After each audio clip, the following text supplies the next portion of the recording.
Olá, amigos da TV Cidade. Estou hoje numa cadeira invertida porque fui desafiado pela minha amiga e apresentadora desse programa, que é... Como é o nome do programa, Margarete? Bem Viver, Corpo e Mente. Corpo e Mente, muito bem. A Margarete hoje assim, me desafiou para mim entrevistar ela. Veja só o compromisso de um cidadão metido a televisivo, né? Entrevistar uma psicóloga. Então vamos bater um bate-papo aqui, né, Margarete? Hoje, bem mano a mano. É isso aí, Glacir. É um prazer estar aqui hoje como entrevistada do Glacir no meu programa.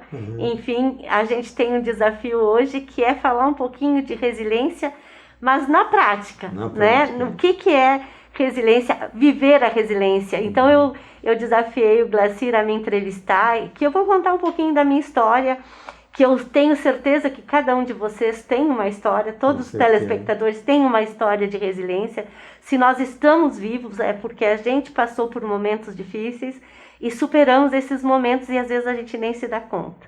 Eu quero trazer aqui a minha experiência de vida e vou deixar o Glacir, então, coordenar essa entrevista para a gente se direcionar. A minha ideia era fazer sozinha, mas ele estava aqui e eu achei que ele merece isso, ter esse desafio. Que legal. Margarete, é o primeiro termo que a gente gostaria de saber, assim, a resiliência é uma palavra muito usada hoje, mas é muito confundida com meio ambiente, com coisa assim, né? A maior resiliência que eu gostei, assim, de exemplo é do bambu, que o bambu, ao longo de 100 anos, parece que ele faz muita... raiz embaixo, né? E depois qualquer vento que vem derruba ele e depois ele volta para o lugar. O que é a resiliência, assim, nos dias de hoje? Exatamente. Inclusive eu li um texto de um professor na internet, né? Um post dele que ele fala que se fala muito em resiliência hoje em dia, mas não se fala que a gente pode cair, né? Que a gente tem momentos que a gente não é resiliente. Tem momentos que a gente está para baixo, que a gente não consegue ser essa pessoa que se reinventa, que se refaz. Mas só que eu queria esclarecer para ele e para todas as pessoas que acompanham o nosso programa, que a resiliência é esse processo. Na verdade, é o cair, é um processo de cair, estar lá embaixo, não ver saída, ter... poucas perspectivas de vida, inclusive, e se reerguer, e se refazer, e se reinventar, e estar novamente bem e vivendo com qualidade, vivendo com perspectiva, com vontade de viver, aproveitando hoje, vivendo esse momento que a gente está aqui, com prazer, né? Sublimando nossos instintos sexuais para algo socialmente aceito, para algo aqui, né? A gente está tendo um prazer aqui. Eu gosto muito de Rubens Alves, ele é um autor maravilhoso, falecido, né? Ele é psiquiatra, e ele fala, né, que o aprender para criança e para qualquer um de nós, para adulto também, tem que ser prazeroso como um orgasmo. Tem que dar prazer, tem que ser bom, algo que nos empolgue, que nos deixe excitados, que nos deixam... com vontade de descobrir.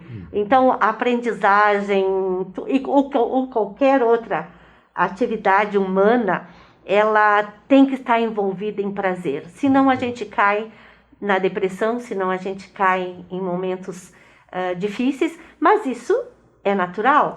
Eu vou te deixar agora. E até vícios, né? Quando a gente está com baixo astral, algum vício pode ser uma muleta, né? Exatamente. Eu diria até, eu até afirmaria que os vícios, que todos nós temos vícios.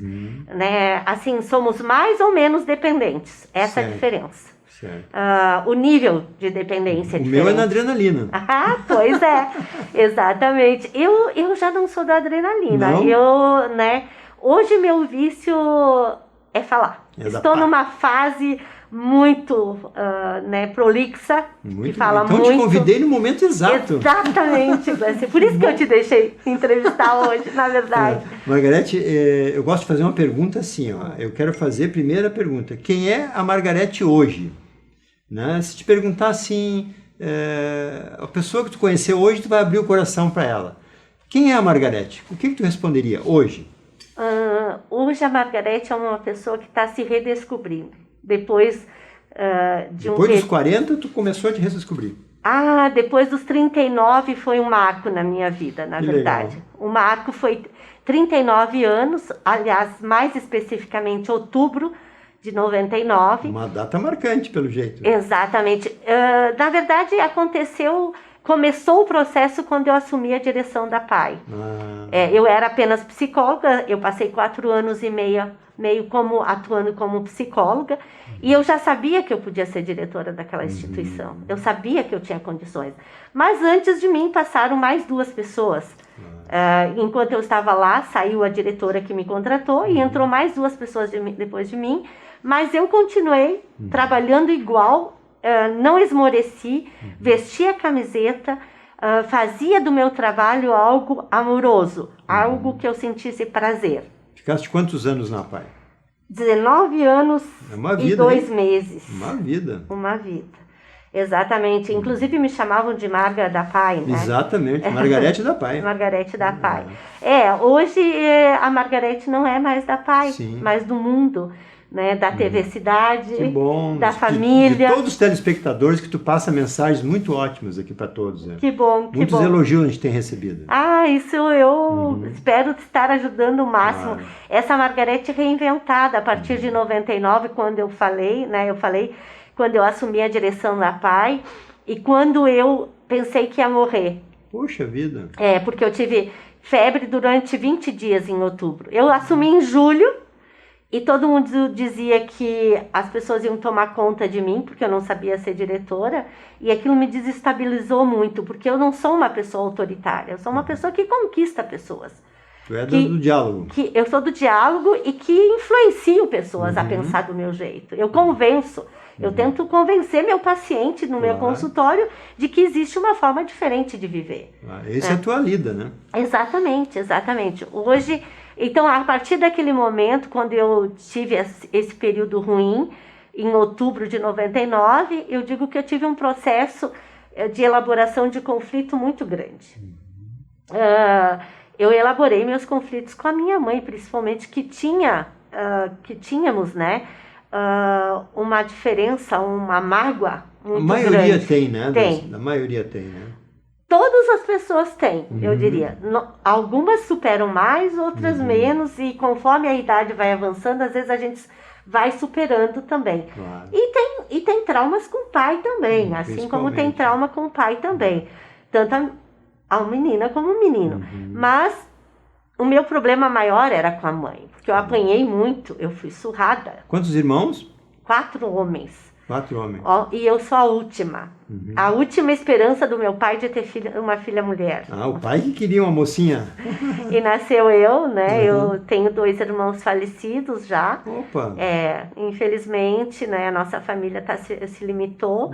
E tenho 2 irmãos vivos. Inclusive, um tá bem doente, inclusive. Ele mora em São José do Norte, no sul do país. E o Andreasa é natural da onde? Daqui de Caxias do Sul, do interior de Caxias, Santa Lúcia do Piauí, mais especificamente. Tá.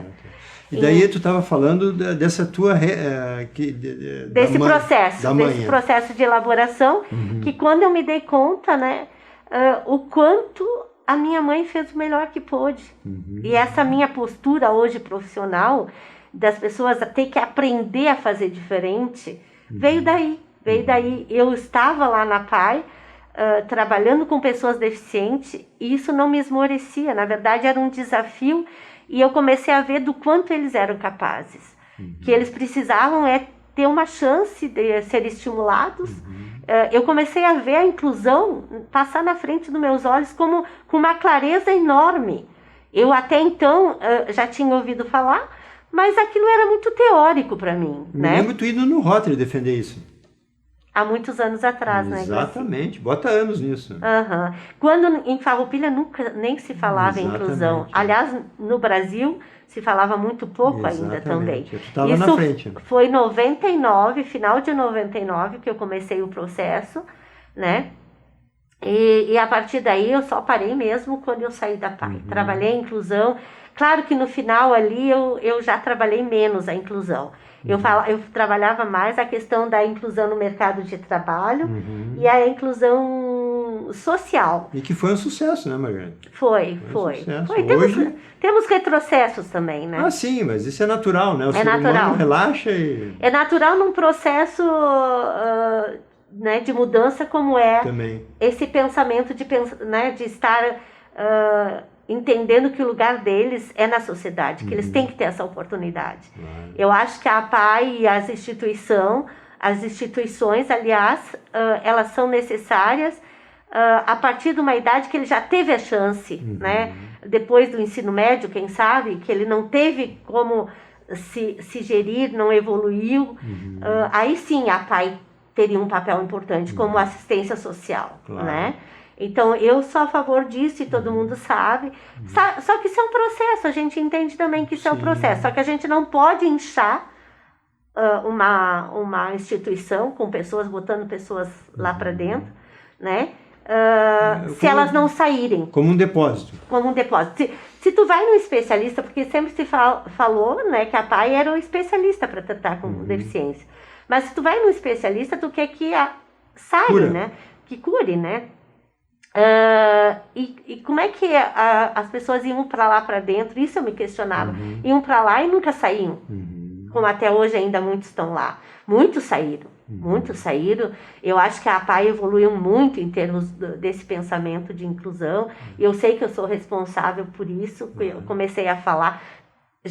Havia já um processo anterior, mas menos intenso e com menos convicção que a minha. Eu tenho certeza disso. Porque era um processo novo também, né? Novo. As próprias escolas não tinham o amparo para tratar essas pessoas, né? Exatamente. E era até chamado de integração. Exato. Não era inclusão, Exato. era integração. Inclusão parece ser uma coisa forçada, né?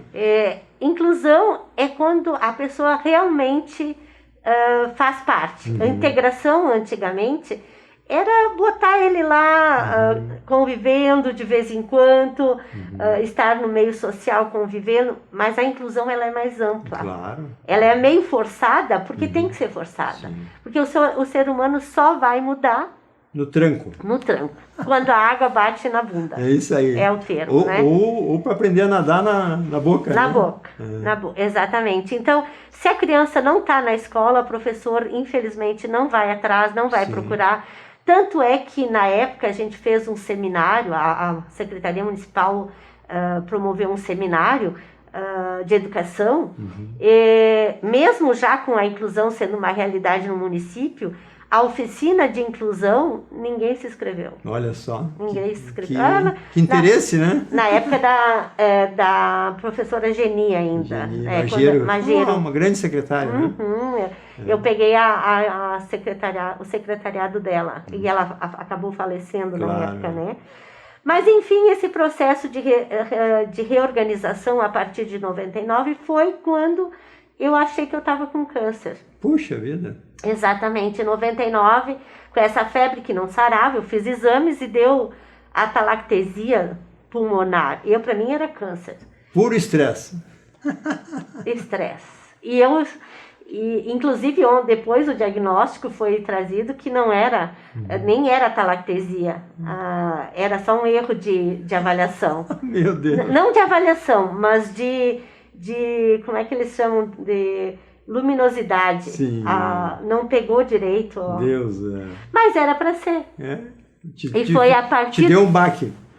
A partir daquela noite, eu passei acho que uns 30 dias sem dormir praticamente, chorando e elaborando coisas. E a psicologia começou a fazer um grande sentido na minha vida. Começou, na verdade, a encaixar as peças. Com aquilo que eu estava vivendo na APAE, com o que eu estudei, com o que eu vivi na educação dos meus 4 filhos, né? Caiu todas as fichas? Muitas fichas. Hoje está caindo outras fichas, claro, porque eu acho que é um processo isso, né? Vai caindo ao longo da vida? Ao longo da vida. A última aprendizagem, eu já disse isso aqui no programa, eu acho que é a morte. A morte. Que é abrir mão da vida, né? Dessa matéria. Se render ao social aqui, né? Só que eu quero aprender isso bem mais adiante. Eu também, com 95 já. Eu nem sei, eu vou pensar ainda. Eu quero ainda ver esse mundo diferente. Tá bom, agora eu quero saber quem é a Margarete, aquela menina com irmãos que veio de Caxias para cá. Né? Na verdade, a Margarete veio de Pelotas, né? Pelotas? Eu casei em Pelotas, me criei em Pelotas, fiz faculdade em Pelotas. Mas a família só que é de... Do marido que é de Caxias. Ah, o Andreasa. O marido que é Caxias. Eu sou natural, eu sou da Silva, Chagas da Silva é o meu nome de solteira. Né? Bem portuguesa. Bem Chagas portuguesa, bem portuguesa. E índia no meio, Sim. porque a minha avó tinha cara de índia. Mas o Chagas é de português, né? É português, é português. E da Silva também. Também. Da Silva também é. Tu veio de Pelotas com que idade? Eu vim para Caxias, interior de Caxias, com 24 anos, com menina. 2 filhos Já? na garupa. Começou Sim, cedo. naquela época foi um estresse familiar, casar grávida, né? Sim. Hoje já é moda, eu digo, Sim. hoje nem é moda, hoje é Natural. normal e eles nem casam mais, eles Exato. vão morar junto e têm os filhos, enfim. Mas eu sofri muito por conta disso. Imagina, né? A família, principalmente a família tradicional do Fernando, né, do meu esposo, mas eu sei que eu derrubei barreiras. Mas tu já veio formada? Já vim formada para o interior de Caxias, porque meu marido não queria ficar em Pelotas. Não queria. E se ele ficasse depois de formado lá. Se conheceram na faculdade? Na verdade, não. Nós nos conhecemos numa igreja, numa comunidade católica, que o irmão do Fernando era padre, era o pároco. E eu participava do grupo de jovens. Aí pintou o clima. Na verdade, eu já tinha eu já estava namorando há 3 anos e eu estava lá na igreja católica para fazer a primeira comunhão, já adulta. Porque eu fui batizada na igreja luterana, mas por conta de uma rebeldia eu não segui a igreja luterana, né? A minha mãe queria que eu continuasse. Daí nasceu os conflitos. Aí nasceu o primeiro conflito, eu acho. E eu me escondia, eu lembro que eu me escondia quando era domingo, dia de ir pro culto, e eu me escondia dela, e a casa era muito grande, tinha pátio, enfim, eu podia me esconder em vários lugares. O meu pai tinha padaria do lado da então, casa. É uma família já com poder aquisitivo razoável, com 5 irmãos e tu fazendo faculdade. Na verdade, o meu pai cresceu, né? Uhum. Meu pai comprou, se nós vamos entrar nesse mérito, meu pai comprou a padaria num leilão, sem saber fazer pão. Olha só, empreendedor. Muito empreendedor, muito. Ele já tinha tido bar, ele já tinha tido um armazém. E aí... 5 filhos, tinha que se virar, né? Mas exatamente, muitos filhos, né? E aí ele vendeu o caminhão, ele depois tinha um caminhão para fazer o transporte de mercadorias. Ele vendeu o caminhão e comprou a padaria num leilão e contratou funcionários. E foi embora. E eu repeti essa história mais adiante. Que incrível como a gente às vezes repete as histórias dos pais. Mas dali eu casei, né? Grávida de 2 filhos. Casou em Pelotas. Em Pelotas, grávida de 2 filhos, vim morar no interior de Caxias, até o meu marido conseguir emprego na área, ele se formou em agrônomo, e aí mas ele já tinha feito uma etapa do concurso da Emater do Paraná, ele já tinha passado na primeira etapa. E aí ele acabou fazendo a outra entrevista, 6 meses depois a gente foi morar no oeste do Paraná, em Palotina. Palotina. Que giro da tua vida, né? Muito. Cheguei lá depois da barragem Itaipu ser fechada lá. Não conhecia as 7 quedas. Meu trauma. Né? Cheguei lá 1 ano depois, em 85. Aliás, mais especificamente, dia 15 de julho de 85. Tu é boa de data. Sou muito boa. E quando tu começou a exercer a tua profissão? Pois é. Aí, então, lá no Paraná, eu só queria fazer um adendo nesses 6 meses. O programa é todo teu. Esses 6 meses em Santa Lúcia do Piauí, que foi uma escola para mim, né? Sim, imagina. Da cultura italiana, imagina eu, uma moça de cidade, morava Pelotas, que era top, né?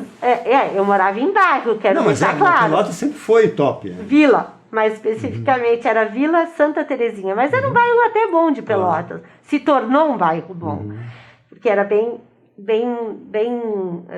pobre. E aí eu fui morar, então, no interior, matar galinha, fazer pão. Coisa que tu não sabia fazer. Eu tenho uma história muito interessante que quando nós pegamos 5 galinhas, tinha mais 2 cunhadas que moravam lá, né? Puxa, era uma família já bem... Sim, na verdade, cada uma na sua casa. Eu morava na casa da sogra, que a sogra tinha saído de lá. Ah, bom. Ela tinha saído, morado na vila, foi morar na vila, né? Eu tava grandona, sogra. Assim, evoluiu. Foi promovida. Sim. Aí eu sei que nós pegamos 5 galinhas, 5 frangos enormes, acho que eram 5 quilos cada um. Sim, criado na solta dele. Sim, não, era de aviário, só que eles deixavam depois lá e ele ficava grande, sabe? Sim. Eles continuavam tratando. Era enorme os bichos. E as minhas cunhadas cortaram a cabeça do bicho. E aí? E eu não tinha coragem, eu nunca tinha pego uma galinha na vida. E eu torci, porque eu vi a minha mãe Fazendo. torcendo o pescoço e deslocando, né? Das 5 galinhas, 3 sobreviveram e saíram correndo. E o meu marido, graças a Deus, apareceu no meio ali e pegou as outras 3 e matou pra mim. Mas eu fui até o fim, Glacir. E elas faziam, eu demorei 1h30 a mais, mas eu matei as 5 galinhas. Sim, tu tinha que provar que tu tinha que ser aceita, né? Exato, era meu desafio fazer pão. O primeiro pão, o meu sogro disse que batendo numa parede, quebrava a parede, né? Já te tirou ali de cara. Mas sim, se eu não tivesse uma autoestima legal, Sim. eu tinha desistido de fazer pão, mas não, eu... Não, desistir do casamento, né? Inclusive do casamento, inclusive, eu vou ter que tomar um pouco d'água. Fica à vontade. É uma história legal, né? Porque é uma mudança radical, né? Tu sair de uma cidade grande para o interior de Caxias do Sul, que até hoje é um interior ainda até longe, hoje, né? Tem asfalto até lá praticamente hoje, mas né? Interior, né? Hoje a gente tem chácara lá. Aham. E aí, então vamos para o Paraná, com 2 filhos, a tiracolo, morar no hotel durante uma semana. E não tinha casa, eu disse que eu não ficava mais sozinha lá. Aí eu entreguei os pontos, né? Aí eu não quis ficar mais sozinha muita lá. Mudança. E meu marido não tinha ainda um lugar para nós ficar no Paraná, ele só foi para me visitar. Já fazia 2 meses que eu estava sozinha lá. Ele tinha ido trabalhar, fazer pré-serviço. Tinha estágio, pré-serviço na época, antes de começar. Né? E aí, eu sei que eu quis ir. E acabamos indo morar num hotel com 2 filhos, fralda, mamadeira. E era fralda de pano, né? Imagina, como é que lava no hotel, né? Lavava no tanque. Não tinha dinheiro para comprar fralda. E aí, a gente acabou indo morar na casa de um colega dele, que ele assumiu o lugar, que eles trocaram. Ele substituiu esse rapaz, ele tinha essa casa, mas já tinha alugado para outra pessoa. E nós tomamos conta da casa. Eram meninos que iam morar lá, né? Ficaram com pena, nós com 2 filhos morando em hotel, ninguém teve coragem de nos tirar da casa. E eu já fui... Tomou conta. Já tomando conta, já botando as minhas coisas, tirando a dele, porque ele ainda tinha as coisas dele lá. Eu botava para a sala as coisas dele. E no resto da casa eu fui já montando a minha casa, meus cacarecos que eu tinha, né? Com 2 filhas. Os canecos, os 2 filhos, o casal. Os gêmeos, né? Tu começou bem já? Já. Se não resvala o chinelo. Aí eu sei que... Daí, lá eu comecei a trabalhar na minha área. Eu fui contratada numa cooperativa, que hoje é a Ceval. Ceval, acho que é. São cooperativas grandes no Paraná. Muito grande. Era Coopervale na época. E Cooperativa Agrícola Mista do Vale do Piquiri. Já tinha 1.500 funcionários na época que eu trabalhava lá. E os filhos ficavam com quem? Empregada do já contratou. Babá, sim. Já estava grandona. Já estava me estabilizando. Eu levo um tempinho para me organizar, mas depois vai. Aí eu já tinha uma moça para cuidar dele, sempre tive moça lá, nós moramos 4 anos e pouco lá, e aí a gente acabou, eu trabalhei 3 anos e pouco lá, e exerci minha profissão lá na área de treinamento, né, fui contratada como encarregada de treinamento, na verdade, na época. Mas começou a trabalhar lá, depois da faculdade? Lá, como encarregada de treinamento, recrutamento e seleção, eu fazia, Eu ia ser gerente lá do RH, com certeza, se não fosse embora para o Mato Grosso. Mato Grosso? Atrás de uma perspectiva de comprar terra no Mato Grosso. Na época do... Tinha uns financiamentos do governo, lembra? Claro. Nós tínhamos até um projeto encaminhado, mas que não foi aprovado. E meu marido teve uma proposta de trabalhar na cooperativa de lá. E eu ia trabalhar também na cooperativa e acabei não trabalhando, porque a cooperativa não tinha nem departamento de pessoal, de RH, só um departamento de pessoal, né? E não tinha vaga para uma psicóloga, não comportava. Eles prometeram, mas a ideia era crescer, mas a cooperativa estava falindo. Ela dependia de um financiamento que não saiu dos japoneses. E meu marido, inclusive, foi contratado para fazer um projeto que era de irrigação na época, que eles, né, prometiam mundos e fundos, e acabou não saindo. E a cooperativa falou, e eu perdi uma vaga por um mês na Sadia de lá, na área de recrutamento, de treinamento, recrutamento e seleção também. Quando eu fui procurar a vaga, emprego, a recém tinham contratado uma psicóloga, né? Fazia um mês que eles tinham contratado. E aí, o que eu fiz? Aí que eu repeti a história do meu pai. Uma amiga lá, que a gente fez amizade, que o marido dela era colega do meu marido, ela me propôs uma sociedade era para ser um happy hour, uma casa de comida, né? Para fazer um happy hour à noite, porque ela trabalhava durante o dia. Mas a coisa foi se encaixando, eu contratei 5 funcionárias. Poxa, estava grandona. Sim, 5 funcionárias nós tínhamos já no final. Nós começamos com 2, e mais uma senhora que fazia os salgadinhos, porque uma outra senhora tinha fechado o comércio dela, nessa linha. Abriu o mercado. E nós acabamos, né, com muita vontade, porque nós não tinha dinheiro. Nós tínhamos o valor de um telefone, que eu me lembro, sabe? O valor quando o telefone valia ações, né? R$2.000. Não, na época era bastante. Eu me lembro do telefone 1754, que era o valor que se comprava da CRT aqui. Mas era antes isso. Acho aí se alugava telefone.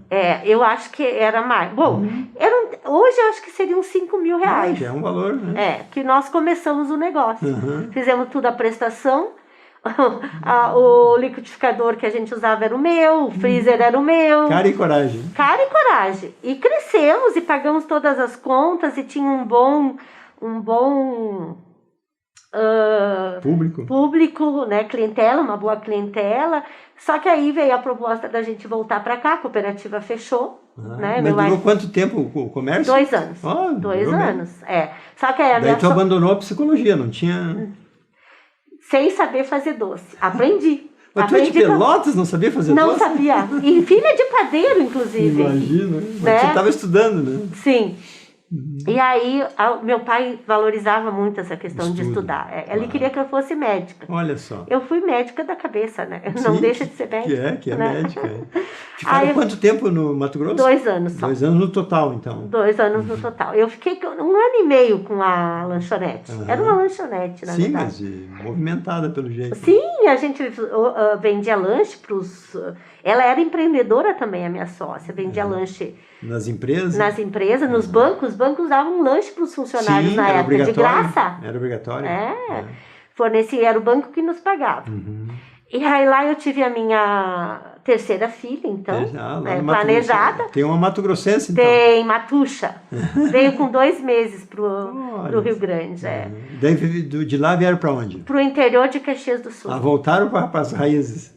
E lá foi o meu karma, meu calvário.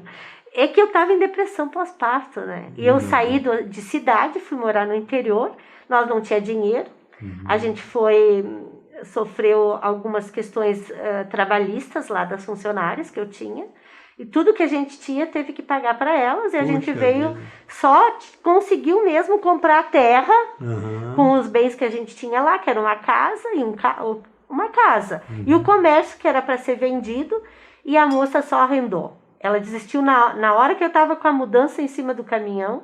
Ela desistiu. E a gente veio para Santa Lúcia, e de Santa Lúcia, sim, foi difícil. Ali, se eu fazer um programa só sobre isso, vai longe. Imagina. Teve muitas coisas, a perda do meu pai e da minha mãe, principalmente. Eu vim para o sul para ficar mais perto deles, para trazer os netos para perto deles. E acontece que os dois faleceram. Mas eles em Pelotas. Eles em Pelotas. Já mas aqui era perto para ir a mas Pelotas. já é uma viagem, né? Sim, já é uma viagem, mas... Enfim, eu vim para cá por conta deles, para ficar perto da família, porque meu marido estava lá, não tinha mais possibilidade de emprego. Não, e a gente queria vir para perto da família, era muito longe. Perdeu o chão. Perdi o chão. Aí sim, aí foi foi o meu maior processo, assim, o primeiro processo. De né? resiliência. De pura resiliência daí, né? Eu tive que me reorganizar. Eu comecei, através de uma amiga, aí procurar emprego, trabalho nas escolas maternais de Caxias. Eu pagava para trabalhar. Poxa. Ela me ajudou, ela me levou em uma, duas escolas, eu agradeço muito a Ieda Perassolo, e ele arrumou emprego para o Fernando aqui em Farroupilha, na época do prefeito, estou tentando lembrar o prefeito. O Perassolo era assessor aqui de projetos, na implantação de pomares de pêssego. Paulinho Dalzocchio. Paulinho Dalzocchio. Né?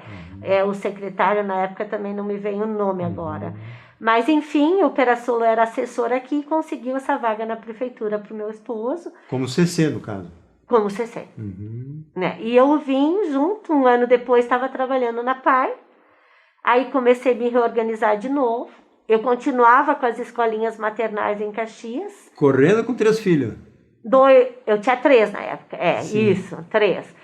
Aí consegui um emprego na PAI, que é outra situação à parte, como eu consegui. E um mês depois de estar na PAI, eu engravidei da minha 4ª filha. A não planejada, que é tudo de bom, né? Sim. Sabe aquele não planejado que também... Sim. Aliás, todos os filhos são tudo de bom para mim. Eu acho que foi a minha maior aprendizagem. Por conta dele, que eu me ergui deles também, superação, né? Que era um motivo a mais para me reerguer. Claro que acreditando que havia possibilidade no final do túnel. Claro. Não, os 2 formados, né? Sim, exato. Mas naquela época, assim, houve pensamentos bem mórbidos naquela época. Que coisa ruim, né? A gente veio de um lugar quente, agradável, que é o Mato Grosso, para um lugar onde nós encontramos uma temperatura de 3 graus em outubro, final de outubro. Meus filhos não tinham roupa, eu não tinha dinheiro para comprar. Minhas cunhadas me ajudaram. Meus cunhados ajudaram muito nessa época, né? A gente não tem que ter confiança na vida, porque as pessoas sempre ajudam, né? Claro. Não tem que ter mais medo. Família, né? Por mais que haja uma desavença, na hora do sangue bate mais forte, né? Exato. Ninguém deixa ninguém. É só ser humilde também, né? É só saber que um precisa do outro. Certo. Eu também já ajudei a família deles hoje, né? Na área psicológica. Ajudei, acho que um pouquinho cada um também. Claro. Tentei, pelo menos. A gente retribui, né, ao longo do tempo, né? É uma mão lava a outra, diz, né? A gente às vezes pensa que dá, tem que receber daquela pessoa. Não, a gente vai receber de outro, vai receber da vida, enfim. O importante é ter para dar. É isso aí. É se trabalhar para ter para dar. Enfim, aí eu tive essa bebê, né, na PAI, já, a 4ª filha, viemos morar para cá, eu continuava, enquanto eu estava grávida, eu estava ainda trabalhando em Caxias. Em Caxias? Nas escolas maternais e na PAI. Olha. Depois que eu tive a neném, então, aí eu parei de ir para Caxias, continuei só na PAI. E o marido já é estabilizado aqui? Mais ou menos. Ele não ficou um ano aqui, depois foi para uma cooperativa em Caxias. Que a profissão é difícil, né? De uma boa colocação ele também, não né? se adaptou às questões políticas da prefeitura. Estava acostumado no outro ritmo, né? A Emater, por mais que seja do governo, assim, a interferência, ela existe, mas ela não é direta no teu trabalho direto. E aqui ele achava que era direto e não aceitou a situação também, né? Tu é livre para aceitar ou não. Mas ele era concursado na Emater? Não? Sim, largou o concurso do Paraná, né? A Emater do Paraná. Então, que ele chamava Carpa na época. Mas daí aqui não mais. Não, aqui ele foi... Aqui em Farroupilha ele era... O CC. CC. E daí ficou pouco tempo ali? Um ano. Nem um ano. Foi para Caxias, e de Caxias ele foi montou uma empresa durante 10 anos, Opa! uma empresa de agropecuários, que acabou por conta de seca, por conta de dificuldades na administração. Mas durou 10 anos, deu certo, né? Deu certo, enquanto durou, deu certo, Claro, né? isso aí. Não, eles estavam muito bem, mas aí houve um funcionário que também deu problemas, Faz enfim, parte. e aí meu marido não quis mais, acabou saindo do negócio, né? E na verdade a empresa acabou falindo. Enfim, ele começou uma sociedade em Vacaria, plantando morango. Ele se deslocava para Vacaria. Uma vez, 2 por Por isso que semana. teve tanto filho. Cada vez que viajava, voltava, era um filho. Mas já estavam os 4 prontos quando ele ia para lá. A questão era... Aí não deu certo, houve também diferenças com o sócio. E hoje a gente está investindo, né? Trabalha por conta, ele é assessor técnico de algumas vinícolas, ele trabalha, a gente planta morango, vende morango, muda de morango. Planta lá em Santa Lúcia, aquela propriedade que a gente comprou quando veio para cá, ela ainda é nossa, está lá. Não se desfizeram, né? E a gente conseguiu manter, né, devagarinho, e hoje a minha filha está tocando, a filha agrônoma. A filha agrônoma que vai tocar. Puxou o pai, então. Sim, fez agronomia na URGS, né? Nós temos, então, 4 filhos formados. Olha só. A mais velha é psicóloga, que morou na Colômbia, tem uma netinha já. Morou linda na Colômbia, de morrer. mas... Voltou. Graças a Deus, antes da pandemia, ela conseguiu voltar por uma infelicidade que o sogro acabou tendo um problema de saúde. O filho, o genro é filho único. E acabou tendo que voltar para administrar a vida do pai, que está impossibilitado de fazer, de gerir se autogerir. O moranguinho é uma ótima oportunidade, né? Porque ele sempre teve um valor agregado bom, né? O meu marido diz que o morango faz 10 anos que não aumenta de preço. Ah, é? Mas é uma fruta tão, assim... apreciada, tão, né? disputada até, né? Disputada, mas tem muita produção. Hoje também é. E ele vem de muda. Ele vem de muda chilena.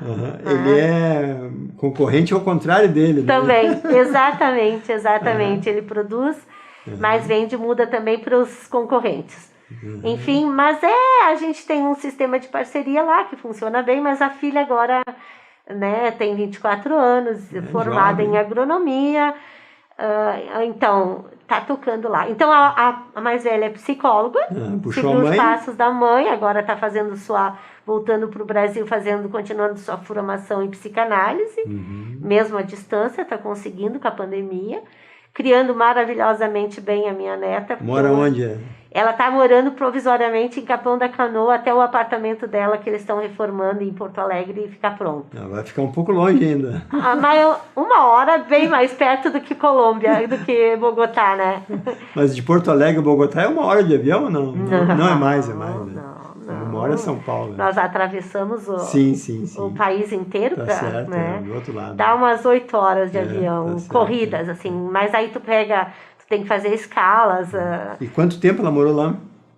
4 anos e pouco. Puxa vida. Eu fui lá 3 vezes. Foi bom porque... Quando a neta nasceu, eu já tinha saído da pai. Todo mal vem para bem, né? Claro. A história que eu contei aqui no programa. Da resiliência. A neta...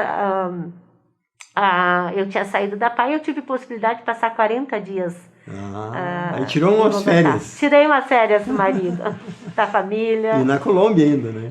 Que é um Bogotá. bom país, né? É ótimo, Bogotá é ótimo de morar, né? Já teve Infelizmente é longe da família. O único Sim. inconveniente, segundo a minha filha, é que ela sente saudade. Imagina. É uma qualidade de vida muito boa lá. Eles tiveram problemas sérios, mas deram uma recuperada boa. Exato, houve um acordo muito grande por causa das Farc lá. Sim, o narcotráfico era... O governo administrou muito bem essa crise e hoje as Farc ainda existem, parece. Mas tá mais no mato, né? Mais no mato, no interior.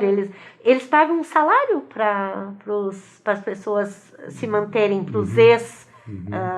para evitar de voltar, né? Exatamente, eles pagam salário. Isso programa, foi um né? grande conflito para a assinatura do convênio.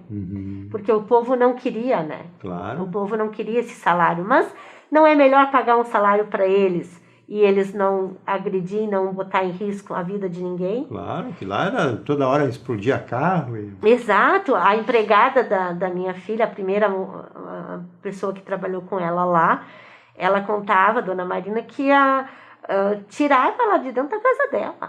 E se alojaram, né? Sim, normal. Os Traficantes. traficantes se alojaram dentro da... tiraram com ameaça Sim, com arma em punho. E ainda tiveram sorte que pouparam a vida, né? Exatamente, e eles tiraram, e depois o governo, depois de muito tempo, eles pagaram, ressarciram, mas aí desvalorizou, Imagina. daí não dava para comprar outra casa, ela não tinha casa própria, inclusive, essa pessoa, né?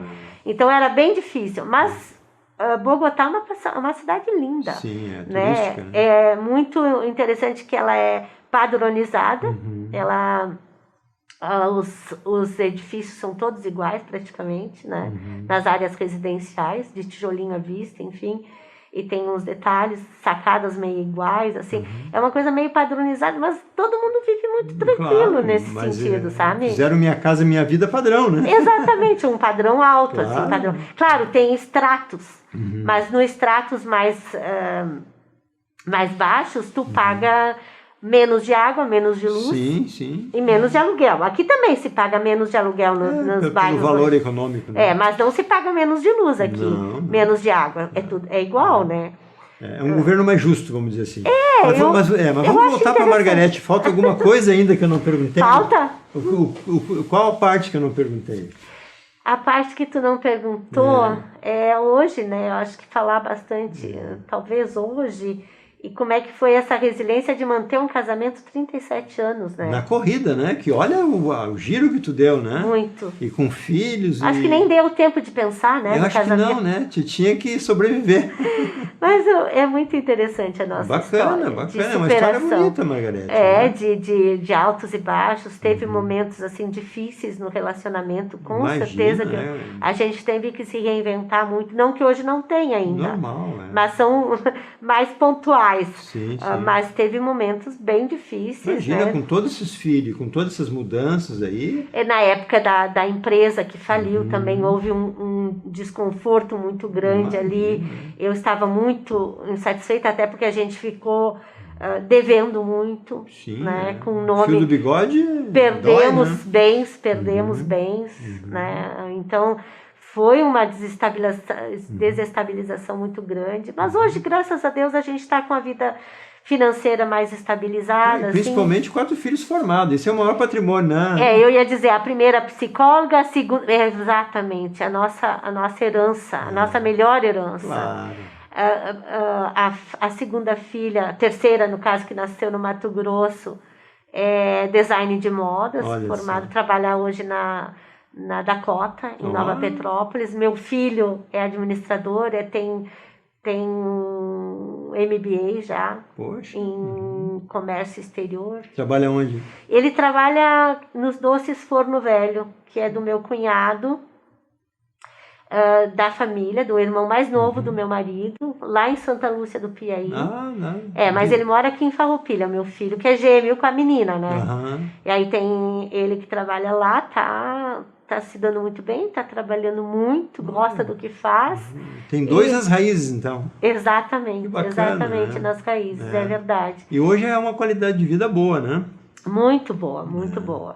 E tem a Amanda, né, que fez então design, e a Bárbara que tá agrônoma. Eu falei todos. Eu tentei pensar para não esquecer de ninguém, porque a lista é grande. São 4, né? E quantos netos? Uma só. Só da mais velha. Antônia, só da mais velha. Mas vem mais por aí, com certeza. Vem, se Deus quiser. Por isso que a gente tem que viver bem e ser resiliente por muito tempo, né? Exatamente, se reinventar sempre para poder estar aí ajudando a criar esses netos. E essa Margarete hoje é vó, que tem seu consultório hoje na própria casa. Eu me mudei esses dias, né? Eu tô com o meu consultório lá em casa, num espaço muito legal, que é quase um estúdio psicológico. Que bacana. Ficou muito aconchegante. Imagina. Falta detalhes ainda, como uma sala de espera, mas nós estamos chegando lá. E a Margarete, apresentadora do programa Bem Viver, Corpo e Mente aqui da TV Cidade, que adorando fazer isso, Que bom. se reinventando a cada dia, tentando melhorar para você aí que está nos assistindo, né? Tentando ser melhor a cada dia para poder trazer o melhor para vocês e para tentar ajudar cada vez mais as pessoas a acreditar na vida e viver melhor, e viver feliz e ser sempre resiliente. É isso aí. A pergunta que, para fazer o encerramento, que hoje nós estradulamos aqui o Pois horário, nós estamos controlando o tempo, mas foi mas grande. já passou 50% do tempo. Isso que nós enxugamos. enxugamos. Margarete, assim, ó, nos dias de hoje, assim, com essa pandemia toda, né? Eu tenho dito assim que eu vou para 67 esse ano, né? Praticamente me considero um guri ainda de cabeça, né? Claro. E toda a nossa vida foi de altos e baixos. Eu duvido que alguém sempre teve né? Ninguém. Esse que teve sempre bem, ele sempre foi um de bem com a vida, vamos dizer assim, um bom vivan, né? E não aprendeu muito, eu acho. Não chegou no seu ponto. Porque a única maneira não evolui muito. A única maneira de se aprender é cair, né? Senão não levanta, né? Exatamente. Nesses momentos aí, tu acredita que esse momento vai passar e nós vamos, assim, evoluir com toda essa pandemia, mostrando que hoje o mais rico e o mais pobre estão mais ou menos na mesma fila de entrar no tubo, né? Exato. Porque não tem aquele aparato que o Estado teria que dar, né? Será que o rico cai essa ficha? Será que o pobre vai dar mais valor para as coisas também? O que tu me diz disso? Olha, Glacir, como eu te trouxe aqui a minha experiência daquele momento de crise meu e que eu evoluí, foi quando eu tive medo da morte. E eu acho que nós estamos passando. Todos nós. Todo mundo está com medo da morte. A morte, ela sempre foi iminente na nossa vida. Ela é uma realidade, porque, como eu falei ontem lá em casa, né, um avião pode cair na nossa cabeça e nós morrer agora. Não tem nada que nos garanta estar vivo. Só que enquanto jovem ela está muito distante sempre, né? Na cabeça do jovem, né? Porque ela é real. Porque nós perdemos um jovem esses dias de 30 e poucos anos aqui no município. Infelizmente, né? Então, a morte é uma coisa... E eu acho que tomar consciência disso nos ensina a dar valor à vida. As pequenas coisas, simplesmente ao fato de estar vivo hoje. Né? Que existe muitas possibilidades de fazer as coisas, de se reinventar, como eu falei antes. Existe sempre uma possibilidade. Então, dar valor à vida, às pequenas coisas, e gostar da pessoa que a gente é. Eu acho que isso é muito importante, Glacir. Aprender a gostar de quem a gente é. E ser a nossa melhor versão. Isso tem sido muito falado. Ser a nossa melhor versão. A cada dia, né? A cada dia. As pessoas, eu acho que estão tendo essa possibilidade. Quem evoluir, quem conseguir ter essa visão, vai viver melhor. Claro que eu acho que... Eu acredito que nem todo mundo, mas... está nos sendo dada uma oportunidade de mão beijada. Eu acho que nós temos que aproveitá-la, buscar recursos para evoluir, porque às vezes a gente sozinho não enxerga isso. Isso aí, procurar um profissional, né? Exato, um profissional na área da saúde mental, às vezes precisa de uma medicação também, eu não sou muito a favor, mas se precisar, né, e medicação, outro tipo de medicações também, nós temos, né, até florais, tem outras alternativas. Semana passada tu entrevistou a menina do reiki, a menina do reiki, Theta Healing, ela também faz, né? Então, PNL. PNL. Então, assim, sempre teve, sempre, aliás, eu acho que mais do que nunca as pessoas estão buscando esses recursos. Então é um bom sinal. É um sinal que nós estamos evoluindo. Nunca eu vi na minha história de vida, e que eu sei da história da humanidade, que eu já estudei, nunca teve um momento tão drástico assim, de tanta busca pela espiritualidade, pela importância do ser e não do ter. Não que a gente tem que abrir mão do ter, eu acho que também não é isso, até porque não vai resolver. Até porque ter é bom, né? Um certo conforto é bom. A gente não pode se apegar a ele, porque eu sou prova viva disso, né? Eu tinha um nível de vida muito bom no Mato Grosso, e a gente veio aqui, teve que começar do zero. E abriu mão, né, de algumas coisas, né? Abrir mão de algumas coisas, com certeza. De repente, se tivesse ficado lá, o bar poderia ter aberto uma franquia e o esposo aberto outros empregos, né? Exato. Mas eu acho que isso eu sempre busquei. Claro. Passar por esses momentos ruins para poder emergir melhor. E é esses momentos que eu acho que nós estamos passando em termos de humanidade e que a gente pode sair melhor depois disso, com certeza. Mas às vezes a gente precisa de ajuda. Quem sabe assistindo nossos programas também ajude, né? E principalmente, né, Margarete, um bate-papo esse contando a história de uma pessoa bem-sucedida como tu, isso aí equivale a várias sessões de psicólogo, né? Exato. Por que a gente gosta de ouvir história? Para aprender, né? Exato. Não, aquela pessoa fez assim, deu certo, deu errado, não vou fazer, né? Então, acho que um programa que nem esse, com certeza, abre a cabeça de algumas pessoas que naquele momento passam por dificuldades que nem a gente passou, né? É que eu sempre digo que eu fui engraxate aos 8 anos, do 15 aos 18 auxiliar de pedreiro, aos 19 entrei no banco e aos 29 fui gerente. Olha, como é que eu cheguei a gerente? Eu vou te entrevistar, vai ser o nosso desafio, eu acho, um próximo desafio. Tá bom. Então, acho que merece um programa. Tá bom, encerramos então por aqui hoje, né? Agradecendo a nossa entrevistadora de sempre a ser entrevistada. Eu acho que quem ouvir, quem nos assistir vai gostar muito dessa história de Margarete. A Margarete que era da PAI. Exatamente. Obrigada pela acho que foi bacana, parceria.